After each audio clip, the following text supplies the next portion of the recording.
Episode 69। कभी कभी एक फैसला इंसान की पूरी जिंदगी को बदल देता है। जूलियट की जिंदगी भी बदल गई थी और अब वो जूलियट के बजाय जमीला थी, जिसके दिन का आगाज नमाज फजर से हुआ था। नमाज उसने चांदबानो के साथ पढ़ी और फिर तैयार होने के लिए दोबारा अपने कमरे में आ गई थी। जोसफी ने शुरू से उसे बहुत करीने का लिबास पहनने की आदत डाली थी। हवेली में क़याम के अरसे में उसने शलवार कमीज और दुपट्टे का इस्तेमाल शुरू कर दिया था और आज जमीला की हैसियत से अपने दिन का आगाज किया तो दुपट्टा ओढ़ते हुए खुद ब खुद ही चांदबानो की तरह उसे नमाज के अंदाज में लपेट डाला। अपना ये रूप आईने में देखा तो खुद को ही बहुत अच्छा लगा। अभी वो आईने में देख ही रही थी कि चांदबानो ने दस्तक देकर कमरे में झांका और इत्तला दी, जमीला बाजी, लाहौर से आपके लिए टेलीफोन आया है। इत्तला सुनकर वो फौरन गोल कमरे की तरफ दौड़ी जहां टेलीफोन सेट रखा था। अस्सलाम वालेकुम आपी, क्या हाल है आपका? रिसीवर उठाती दूसरी तरफ से आकिफ की खनकती आवाज सुनाई दी। वालेकुम अस्सलाम, बहुत लंबी उम्र है तुम्हारी, मैं तुम लोगों को याद कर ही रही थी और आज मेरा इरादा था खुद फोन करने का। उसने आकिफ को बताया। वाकई आज उन लोगों को वो फोन करने का इरादा रखती थी। थोड़े अरसे की रफाकत में बेगम आसिफ अली के खानदान से उसकी गहरी वाबस्तगी हो गई थी, इसलिए वो उन्हें अपने मुसलमान हो जाने की तला देना चाहती थी। असल में खुशी इतनी बड़ी थी कि मैंने सुबह होने का इंतजार भी मुश्किल से ही किया है। आपको खुशखबरी सुनाने के लिए तबीयत बेचैन थी। जल्दी से सुना डालो कि क्या खुशखबरी है, फिर मैं भी तुम्हें एक अच्छी खबर सुनाऊंगी। तो पहले आप ही सुना दे। नहीं, पहले तुम अपनी खुशखबरी सुनाओ, तुमने फोन करने में पहल की है ना। अंजलि ने इस्लाम कबूल कर लिया अभी, अब वो हमेशा यहीं हम लोगों के साथ रहना चाहती है। वाकई ये तो बहुत खुशी की बात है। तुम्हें बहुत मुबारक हो आकिफ, तुम्हारी सच्ची मोहब्बत रंग ले आई। उसने दिल की गहराइयों से आकिफ को मुबारकबाद दी। अब आप सुनाएं कि आपके पास क्या खुशखबरी है। मैंने भी इस्लाम कबूल कर लिया है और अब मेरा नाम जमीला है। अमेजिंग, ये तो बहुत ही जबरदस्त न्यूज़ है, मैं अभी अम्मी को बताता हूँ। आकिफ सुनकर पुरजोश हो गया और फौरन बेगम आसिफ अली को आवाज़ें देने लगा। उन्होंने खबर सुनी तो मुबारकबाद के साथ ढेरों दुआएं भी दे डाली। उन लोगों से बात करके सरशारी की कैफियत में उसने मामूल के मुताबिक सबके साथ नाश्ता किया। चांदबानो भी नाश्ते में शरीक थी। उसकी हैसियत घर के फर्द किसी हो चुकी थी और असदुल्ला का हुक्म था कि वो खाने के औकात में लाजिमन घर वालों के साथ हाजिर रहे। वो भी बहुत खुलूस से इस घर का इंतजाम संभाल रही थी। दिल के नया खानों में दबी एक घर की तमन्ना इस तरह पूरी हो रही थी तो उसने भी कहीं कोताही नहीं की थी और बहुत मोहब्बत से इस घर में अपने शब रोज गुजार रही थी। साथ ही मुहाजिरीन के बच्चों के लिए स्वेटर बुनने का काम भी करती रहती थी। आज भी जूलियट नाश्ता करने के बाद कैंप जाने के लिए रवाना होने लगी तो उसने अपने तैयार करदा 4-5 स्वेटर उसके हवाले कर दिए। तुम भी कमाल करती हो चांदबानो, पता नहीं इतना कुछ कैसे कर लेती हो। इतनी इबादत, घर की इतनी सारी जिम्मेदारियां और उस पर से ये काम, थकती नहीं हुए सब करके क्या? उसने मोहब्बत से टोका। थकन कैसी, मासूम जानों की जिंदगियां बचाने के लिए ये थोड़ी सी मुशक्कत तो मेरे नज़दीक इबादत का दर्जा रखती है और इबादत से मुझे थकन नहीं, सुकून महसूस होता है। तुम्हारा ये सुकून ही तुम्हारी सबसे बड़ी दौलत है। तुम्हें देखकर सोचती हूँ कि वो शख्स कितना शानदार होगा जो तुम जैसी उम्दा लड़की के दिल का इंतखाब है। मेरा दिल चाहता है कि कभी उस शख्स से मिलूं और उसे बताऊं कि तुम कितने खुश नसीब इंसान हो कि चांदबानो जैसी प्यारी लड़की तुम्हें इतना बेतहाशा चाहती है। उसके लहजे में चांदबानो के लिए सच्ची सताइश थी। चांदबानो उसकी बात सुनकर धीरे से मुस्कुरा दी और इनकिसारी से बोली, ये तो आपका हुस्न नजर है जो आपको हम में इतनी खूबियां नजर आई हैं, वरना हम तो बहुत आमसी लड़की हैं। हाँ, उनकी बात अलग है, वो बिल्कुल शहजादों की सी आन बान रखते हैं। मुझे तो ये भी तुम्हारी नजर का ही कमाल लगता है, जिसने एक इंसान को जाने क्या से क्या बना डाला। नहीं, ये नजर नहीं, मोहब्बत का कमाल है जो एक इंसान को दूसरे इंसान के लिए बहुत खास, सबसे मुनफरिद और आला बना देती है। लेकिन यकीन जानिए, वो है ही बहुत खास। उनकी खानदानी नजाबत व शराफत और किरदार की पाकीज़गी उनके माथे पर लिखी नजर आती है। वो उन लोगों में से हैं जिन्हें अल्लाह की तरफ से एक खास कशिश अता की जाती है और लोग खुद ब खुद ही उनकी मोहब्बत में मुब्तला हो जाते हैं। सिर्फ एक हमारी ज़ात की ही बात नहीं है, हमने उनके इर्द गिर्द के दूसरे अफराद को भी उन्हें बेतहाशा चाहते हुए देखा है। ओके बाबा, कभी किस्मत ने मिलाया तो देखेंगे तुम्हारे साहब बहादुर की खूबियों को। अभी तो मुझे इजाज़त दो, कैंप पहुंचना है। वो हंस पड़ी, फिर चांदबानो को अल्लाह हाफिज कहती हुई घर से निकल गई। असदुल्ला उससे पहले ही रवाना हो चुके थे। सफ़ीउल्लाह की दुनिया तो थी ही उनके कमरे तक महदूद। खाने के औकात में भी वो महज असदुल्ला के ख्याल से ही बाहर निकलते थे। अलबत्ता कुछ रोज से उनके मामूलात में ये फ़र्क आया था कि वो इबादत की तरफ ज़्यादा माइल हो गए थे और 5 वक्ता नमाज के अलावा भी नफली नमाजें पढ़कर बिछड़े हुए बेटे की वापसी की दुआएं मांगते रहते थे। जूली का ख्याल था कि उनकी इस तब्दीली में भी चांद बानो का ही किरदार है। उससे मुतासर होकर ही वो इस तरफ राग़िब हुए हैं। बहरहाल जो भी था अच्छा था। वो जमीला बनकर भी जूली कहलाती थी। असदुल्ला ने उसे बताया था कि उन्होंने उसके लिए जमीला नाम इसलिए मुंतखब किया था कि उसका निकनेम तब्दील ना हो। जमीला से जूली पुकारना भी बुरा नहीं लगता था। कैंप में भी उसने अपनी तब्दीली मजहब से सबको आगाह कर दिया था और बता दिया था कि अब उसे जूलियट के बजाय जमीला असदुल्ला कहकर पुकारा जाए। ज्यादातर लोगों ने उसके इस फैसले पर खुशी का इजहार किया था। कुछ तंजिया नजरों से भी देखते रहे थे, लेकिन उसे किसी की परवाह नहीं थी। वो यहाँ काम करने आती थी और कर रही थी। इस वक्त भी उसने कुछ जरूरी दफ्तरी काम अंजाम दिए और इंतजामी उमूर का जायजा लेने के लिए बाहर निकली। बाहर निकलती उसकी कादिर शाह से मुठभेड़ हो गई। माजिदा के गयाब के बाद से वो नजर नहीं आया था, और आज आया तो बर्दाश्त नहीं हुआ और वो उसके सर पर जा पहुंची। कादिर शाह उसे देखकर मूंछों को ताव देता हुआ तंज़ी अंदाज में मुस्कुरा दिया। माजिदा कहाँ है? कादिर शाह की मुस्कुराहट ने उसके तन बदन में आग लगा दी और उसने सख्त लहजे में दरियाफ्त किया, इतने गुस्से से क्यों बात करती हो मैडम? आपकी तरह हम भी सोशल वर्कर हैं। लानत है तुम जैसे आदमी पर जो सोशल वर्क के नाम पर दलाली करता फिरता है। आप मानो या ना मानो, दलाली भी तो सोशल वर्क है। बेचारी गरीब बेआसरा लड़कियों को हम दलालों की वजह से रोटी, कपड़ा और ठिकाना मिल जाता है और किसी जरूरतमंद की जरूरत पूरी हो जाती है। जरूरतमंद?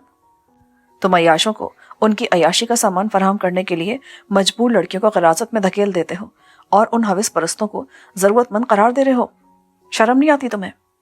माजिदा कहाँ है? मुझे पता बताओ उसका। छोड़े जी, आप उसका पता ठिकाना मालूम करके क्या करेंगी? एक को यहाँ से निकाल कर ले गई है ना, काफी है। ज्यादा तवायफों का मजमा लगा लिया ना अपनी कोठी पर तो लोग कहेंगे कि नवाब साहब ने चकला खोल लिया। उसने हंसकर कहा तो वो अपनी जगह ताव खाकर रह गई। हकीकतन वो खुद भी माजिदा को फौरी तौर पर कोठी ले जाने का फैसला इसलिए नहीं कर पाई थी कि उसकी बदनामी असदुल्ला की नेकनामी के लिए दाग न बन जाए। चांदबानो का मामला मुख्तलिफ था।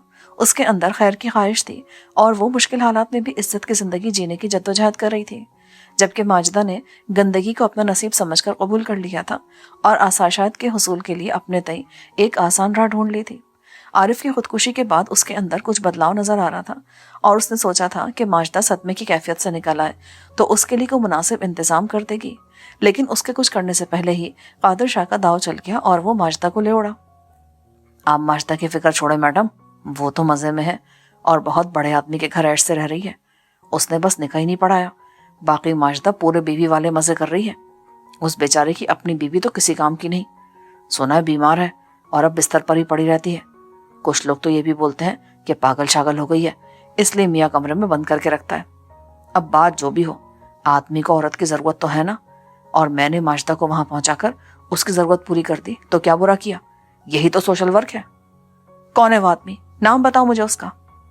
उस आदमी का नाम जानकर आप क्या कर लेंगी? वहां आपका जोर नहीं चलता मैडम। वो आपके बाप की टक्कर का आदमी है, बल्कि उनसे ज्यादा हैसियत रखता है। नवाब साहब तो लुटपिट कर आए हैं और क्लेम भर भर कर अपना काम चला रहे हैं। उसका तो यहाँ बड़ा कारोबार चल रहा है और बहुत बड़े बड़े लोगों से ताल्लुकात है। आप बहुत जोर लगाकर भी उसका कुछ नहीं बिगाड़ पाएंगी। मैं क्या कर सकती हूँ और क्या नहीं, ये तुम्हारा मसला नहीं है। तुम बस मुझे उस आदमी का नाम बताओ। आप इतनी जिद कर रही हैं तो बता देते हैं उसका नाम। उसका नाम है। कादिर शाह ने जो नाम लिया उसे सुनकर जूलियट अपनी जगह सख्ताज़दा रह गई। इस नाम से शायद उसे जिंदगी में कभी निजात नहीं मिलने वाली थी। पुराने तर्ज की खूबसूरत कोठी के सामने टैक्सी रुकी तो वो किराया अदा करके नीचे उतरा। उसके पास बतौर सामान बस एक छोटा सा सफरी बैग ही मौजूद था, जिसे वो अपने शाने पर लटकाए कोठी का जायजा ले रहा था। मरकजी दरवाजे के साथ सुतून पर लगी नाम की तख्ती पर मौजूद नवाब सफ़ीउल्लाह और नवाब असदुल्लाह के नाम बिल्कुल सही मकाम पर पहुंचने की तस्दीक कर रहे थे। कोठी बेशक शानदार थी, लेकिन उस पुरशको कोठी से कोई तकाबुल नहीं था जिसे नवाब सलीमुल्लाह का बचा खुचा खानवादा अपने पीछे छोड़ आया था।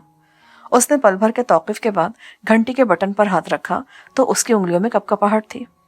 वो बरसों बाद अपने खूनी रिश्तों का सामना करने वाला था, सो उसके दिल की कैफियत अजीब थी। जी साहब। घंटी के जवाब में एक मुलाजिम दरवाजे पर नमूदार हुआ।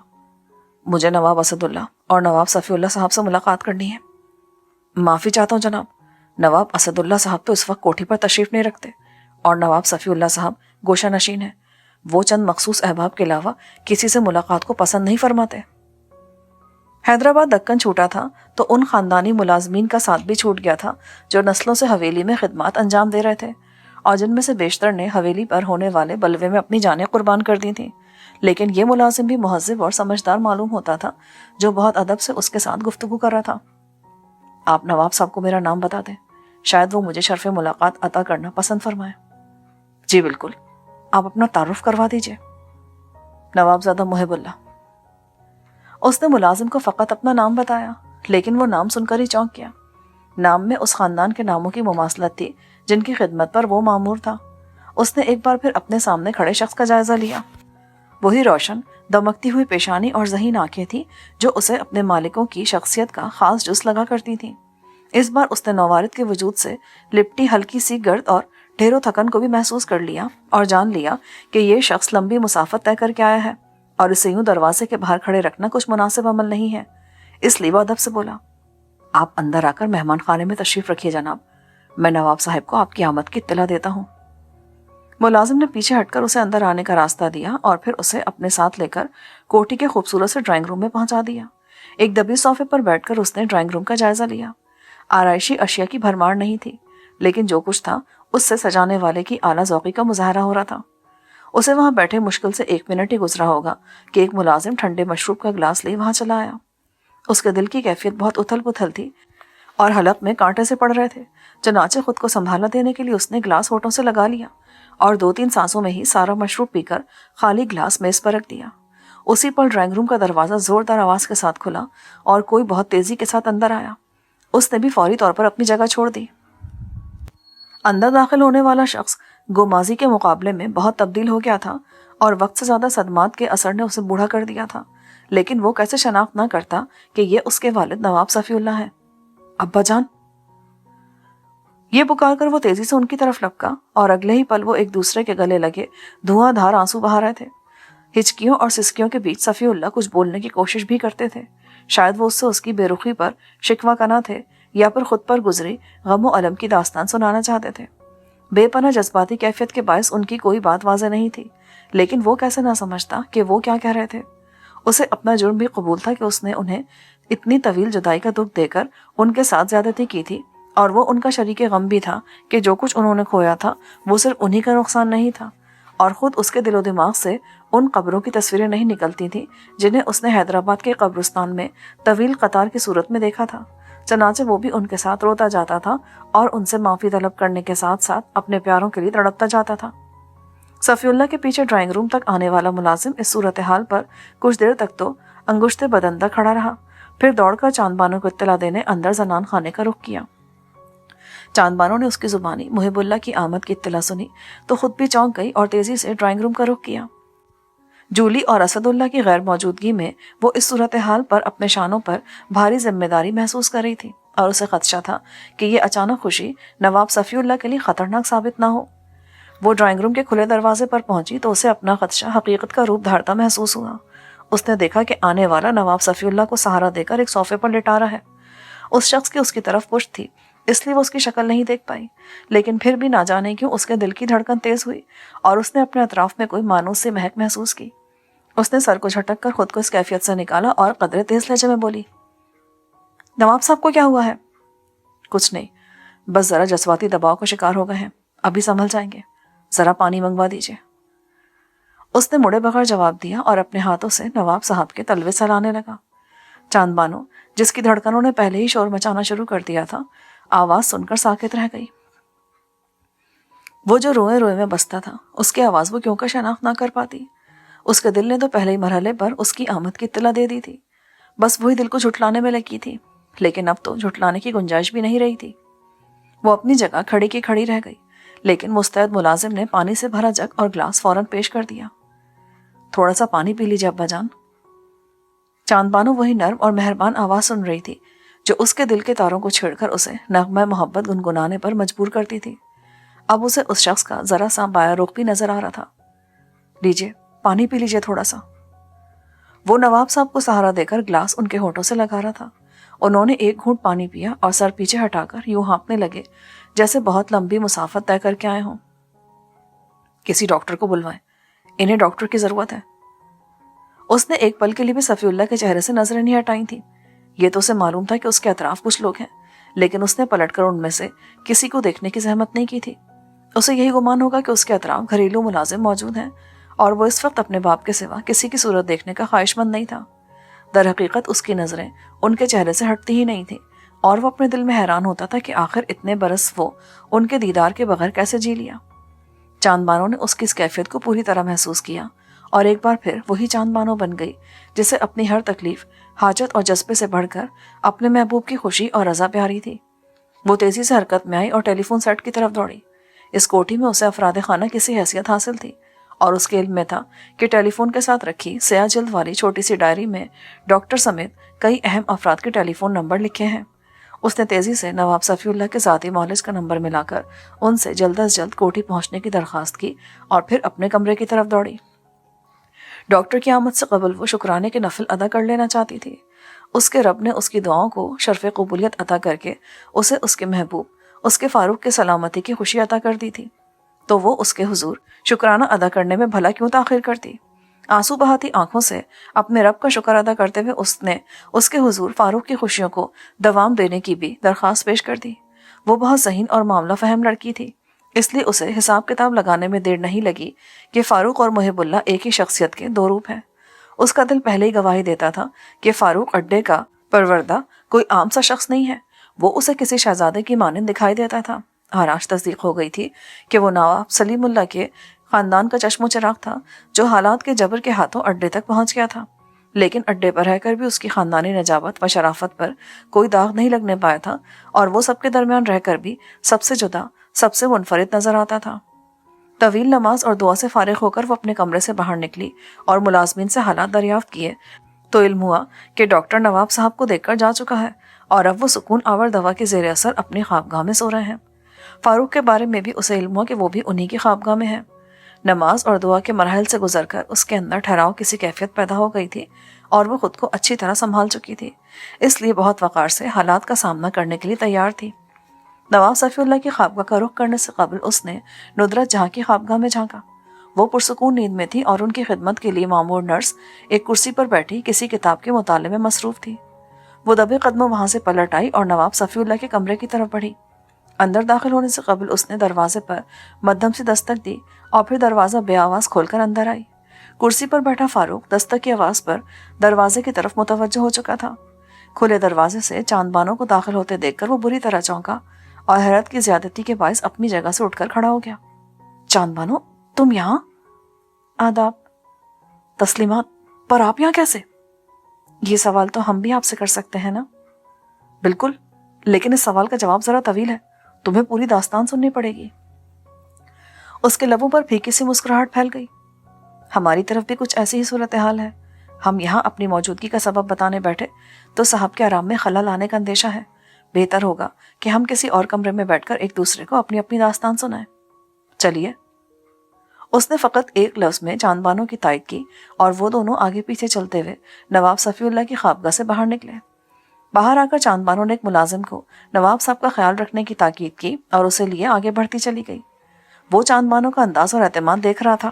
اس کی ایک ایک ادا سے ظاہر تھا کہ وہ اس کوٹھی میں کسی خاص حیثیت سے رہ رہی ہے اور اسے یہاں کے معاملات میں خاصا دخل ہے، لیکن وہ اس حیثیت کا یہاں تعین نہیں کر پا رہا تھا۔ اسے معلوم تھا کہ طوائفوں کی نوابین تک رسائی کوئی ایسی انہونی بات نہیں، اور جب کوئی طوائف کسی نواب کے دل پر راج کرنے لگے تو گھر پر راج کرنے کا موقع بھی نکال لیتی ہے۔ لیکن وہ اپنے خاندان سے بھی واقف تھا۔ دولت مندوں کی کچھ خامیاں ضرور ان لوگوں میں پائی جاتی تھیں، لیکن کردار کے معاملے میں کوئی سمجھوتا نہیں تھا۔ کم از کم کسی نوابزادے کا کوئی شوق حویلی کی دہلیز پار کر کے اندر داخل نہیں ہو سکا تھا، اور اب اس خاندان میں ایسا کوئی شوق پالنے والا باقی کہاں رہا تھا۔ پھر وہ چاند بانو سے بھی واقف تھا۔ اس نے طوائف کی کوکھ سے جنم ضرور لیا تھا اور اس کی گود میں پروان ضرور چڑھی تھی، لیکن اس کی روایت پاکیزہ تھی۔ وہ اپنے ماحول سے بیزار رہنے والی لڑکی تھی، اور اب تو اس کی شخصیت میں اور بھی زیادہ تبدیلی محسوس ہوتی تھی۔ سادگی میں وہ اسے پہلے بھی بہت بار دیکھ چکا تھا، لیکن اب جو اس کے چہرے کے گرد نور کا حالہ سا تھا وہ اسے الگ ہی انفرادیت عطا کر رہا تھا۔ آئیے، یہاں تشریف لے آئیے، چاند بانو نے کہا تو وہ اپنے خیالات سے باہر نکلا۔ آپ کی حالت سے ظاہر ہے کہ آپ طویل مسافت طے کر کے آئے ہیں اور بہت زیادہ تھکے ہوئے ہیں۔ بہتر ہوگا کہ پہلے آپ غسل فرما کر تازہ دم ہو جائیں۔ ہم ملازم سے آپ کا سامان یہیں بھجوا دیتے ہیں۔ ٹھیک ہے۔ चांद बानो की बात माकूल थी, इसलिए तजस्सुस के बावजूद उसने मान ली। गुस्ल करने से उसकी तबीयत पर वाकई अच्छा असर पड़ा और उसे लगा कि रास्ते के गर्दो गुबार के साथ ही पिछली जिंदगी की बहुत सी कसाफतें भी उसके वजूद से धुल गई हैं। जो कुछ गुजर गया वो माजी था और अब उसे माजी की तरफ लौट कर नहीं जाना था। रब्बन के बाद उसके बगैर वो अड्डे की दुनिया में हरगिज नहीं रह सकता था। वहां के साथी और दोस्त बस अब एक याद की तरह उसके दिल में रहते। कसक थी तो सिर्फ जूलियट की। वो कहाँ और किस हाल में थी उसे कोई इत्तला नहीं थी, लेकिन जाने क्यों वो अब उसके लिए अपने दिल में कोई वैसी परेशानी महसूस नहीं करता था जैसी अपने सर की चोट के बाद अस्पताल और शिमला में क़याम के अरसे में महसूस करता रहा था। उन दिनों उसे ख्वाब भी बहुत डरावने और अजीब आते थे और उसका वजदान उसे बताता था कि जूली किसी बड़ी परेशानी और तकलीफ में मुब्तला है। बाद में रब्बन की जुबानी जूलियट पर गुजरी जानकर तस्दीक हो गई थी कि उसकी बेकरारी व बेचैनी बेवजह नहीं थी। वो मोहब्बत की इस रम्ज को पहचान गया था कि महबूब तकलीफ में हो तो मुहिब के दिल को खुद खबर हो जाती है। अब भी उसका दिल उसे खबर दे रहा था कि जूलियट जहाँ भी है खैरियत से है और उसे उसके हवाले से अपने शानों पर बस ये जिम्मेदारी महसूस हो रही थी कि वो उसके मुजरिम दिलदार आहा को अंजाम तक पहुंचा दे। बाकी मिलना बिछड़ना तो नसीब के खेल थे। खाना लग चुका है, डाइनिंग रूम में आ जाइए। सोचों में गलता वो ड्रेसिंग टेबल के आईने में अपने बाल संवार रहा था कि चांद बानो की खनकती आवाज एक बार फिर सुनाई दी। कमाल की बात थी कि वो इस कोठी के मालिकों में से एक था और चांद बानो यहाँ मेजबान बनी बैठी थी। इस बार भी वो उसकी बात मानने से इनकार नहीं कर सका और उसके साथ डाइनिंग रूम में पहुंच गया। खाना सलीके से मेज पर चुना हुआ था और एक मुलाजिम खिदमत के लिए मुस्तैद खड़ा था। चांद बानो ने इशारा करके उसे बाहर भेज दिया। चचा जान से मुलाकात नहीं हो सकी, वो कब तक घर तशरीफ लाते हैं? वो शाम तक ही तशरीफ लाएंगे। आज उन्हें कारोबारी मुलाकात के लिए किसी से मिलने जाना था, इसलिए वो अपने दफ्तर में मौजूद नहीं होंगे, वरना हम उनके दफ्तर फोन करके उन्हें आपकी आमद की इत्तला दे देते। चांद बानो के तफसीली जवाब ने एक बार फिर इस कोठी में उसकी हैसियत के बारे में फारूक के दिल में तजस्सुस पैदा कर दिया। आपने यहाँ अपनी मौजूदगी के बारे में अभी तक नहीं बताया। हम आपकी अमजाद जमीला असदुल्ला की मेहरबानी से यहाँ हैं। मेरी अमजाद जमीला असदुल्ला? वो हैरत से बोला, जी हाँ, हमें जमीला बाजी की नरमदिली ही यहाँ लेकर आई है, वरना हम कहाँ इस लायक थे कि एक इज्जतदार खानदान हमें अपने घर में पनाह देता। चांद बानो ने यासियत से कहा और फिर उसे अपनी यहाँ तक पहुँचने की दास्तान सुनाती चली गई। उसकी दास्तान दिलचस्प थी, लेकिन वो अपनी जगह मुतजस्सिस था कि उसकी ये अमजाद जमीला कौन है। खुद चांद बानो ने कुछ नहीं बताया था कि जमीला असल में पहले जूलियट थी और उसका असदुल्ला के माजी से क्या ताल्लुक था। वो सोच रही थी कि यह खानदानी मामला है जो खानदान के किसी फर्द को ही फारूक यानी मुहिबुल्लाह के गोश गुजार करना चाहिए। बहुत खूब, तुम्हारी जमीला बाजी तो वाकई बहुत हमदर्द और इंसान दोस्त खातून मालूम होती हैं। वैसे ये मोहतरमा है कहाँ? वहीं मुहाजिरीन के कैंप में। वो रोजाना पाबंदी से वहां जाती हैं। बहुत दर्दमंद दिल की मालिक हैं, वरना कौन अपने इतने शानदार घर का आराम छोड़कर खुद को ख्वार करता है। आप अपनी सुनाइए, आप पर क्या गुजरी और यहाँ तक कैसे पहुंचे? आपके माजी के बारे में तो हम कुछ अंदाजा लगा ही चुके हैं, बाकी तफसील से आप चाहें तो आगाह कर दें। जवाब में फारूक ने उसे माजी बईद व करीब की हर बात पूरी सच्चाई के साथ बता डाली। चांद बानो वो नहीं थी जो उसके दिल की धड़कनों में बसती थी, लेकिन चांद बानो बहरहाल वो जरूर थी जिसकी मोहब्बत का वो कदरदान था, जिसके जज्बे की सच्चाई उसकी रूह पर असरअंदाज होती थी और जो इस लायक थी कि उसके साथ अपने सारे बोझ बांट लिए जाते। सो उसने चांद बानो को अपने बारे में सब कुछ बता डाला। वो पूरी तवज्जो से सुनती रही। खाना दोनों में से किसी ने भी ज्यादा रग़बत से नहीं खाया। चांद बानो ने जरूर एक आध बार उससे मजीद कुछ लेने पर इसरार किया, लेकिन वो भी बस प्लेट में पहली बार निकाला गया खाना ही बदिक्कत तमाम खत्म कर सका था। दादा और गोलू की जुदाई का दुख हमारे लिए भी बहुत अज़ियतनाक है। आपकी उनसे दिली वाबस्तगी के अलावा भी वो दोनों हमें बहुत अजीज थे। गोलू की मासूमियत और दादा की शफकत हमें हमेशा याद रहेगी। खुसूसन दादा जैसे किरदार को तो हम फरामोश कर ही नहीं सकते। उनसे हमारी चंद ही मुलाकातें हुई, लेकिन उनकी शख्सियत ने हमें बहुत मुतासर किया। हकीकतन वो ऐसे लोगों में से थे जो बहुत मुनफरिद और ख़ास होते हैं और उन जैसा दूसरा कोई ढूंढे से भी नहीं मिलता। पर कुदरत के लिखे को कौन डाल सकता है? जल्द या बदेर जाना तो हम सबको ही है। इस फानी दुनिया में कोई कब तक रह सकता है? हाँ, दादा का लाफानी किरदार हमेशा सबको याद रहेगा। ठीक कहा तुमने, दादा वाकई बेमिसाल आदमी था। कम से कम मैं मरते दम तक उसे फरामोश नहीं कर सकता। वो मेरे लिए क्या था, मैं अल्फाज में बयान नहीं कर सकता। उसके ना होने से मेरी जिंदगी में बहुत बड़ा खला पैदा हो गया है जो कभी पूर्ण नहीं हो सकता। मैं जब तक जीऊंगा वो मेरे दिल में दर्द बनकर जिंदा रहेगा। اس کی آنکھوں میں نمی امنڈ آئی۔ صبر کیجیے، آپ نے خود کو نہ سنبھالا تو دادا کی روح کو تکلیف ہوگی۔ اس دنیا میں آدمی کے اختیارات بہت محدود ہیں، آپ نے بھی اپنے اختیار کی حد تک بہت کچھ کیا ہے۔ دادا کے قاتل اپنے انجام تک پہنچ گئے، یہ کوئی معمولی بات تو نہیں۔ بس اب آپ ان کے لیے دعائیں مغفرت کیا کریں، اس سے آپ کے دل کو بھی سکون ملے گا اور دادا کے لیے بھی آخرت کی منزلیں آسان ہو جائیں گی۔ اس نے اپنا سر اس بات میں ہلا دیا۔ باتیں تو ہوتی رہیں گی، اب آپ کو آرام کرنا چاہیے۔ شام میں آپ کے چاچا حضور اور جمیلہ باجی تشریف لائیں گی تو ان کے ساتھ بھی آپ کا خاصا وقت صرف ہوگا۔ بڑے نواب صاحب بھی دواؤں کے زیر اثر ابھی نیند میں ہے، بہتر ہے کہ آپ عارضی مہلت کا فائدہ اٹھا کر تھوڑی دیر آرام کر لیں تاکہ شام کو سب کے ساتھ اچھا وقت گزار سکیں۔ اتنے برسوں کے جدائی کے بعد ملیں گے تو آپس میں کہنے سننے کے لیے ڈھیروں باتیں ہوں گی، لمبی نشست جمانے کے لیے تازہ دم ہونا مناسب رہے گا۔ چاند بانو نے اسے نہ صرف مشورہ دیا بلکہ بااصرار اپنے ساتھ اس کمرے تک بھی لے گئی جہاں اس کا سامان رکھوایا تھا۔ کمرے کے پرسکون ماحول میں وہ آرام دہ بستر پر آنکھیں بند کر کے لیٹا تو جولیٹ کا سراپا چھم سے آنکھوں میں اتر آیا۔ یہ دنیا اتنی بڑی تو نہیں، یہاں لوگ بچھڑ کر کسی نہ کسی موڑ پر دوبارہ مل ہی جاتے ہیں، پھر تم کہاں چھپی ہوئی ہو کہ میرے سامنے ہی نہیں آتی؟ اس کے تصور سے شکوہ کرتے ہوئے وہ اس کی تصویر آنکھوں میں بسائے کب نیند کی وادی میں اتر گیا خود اسے بھی خبر نہ ہو سکی۔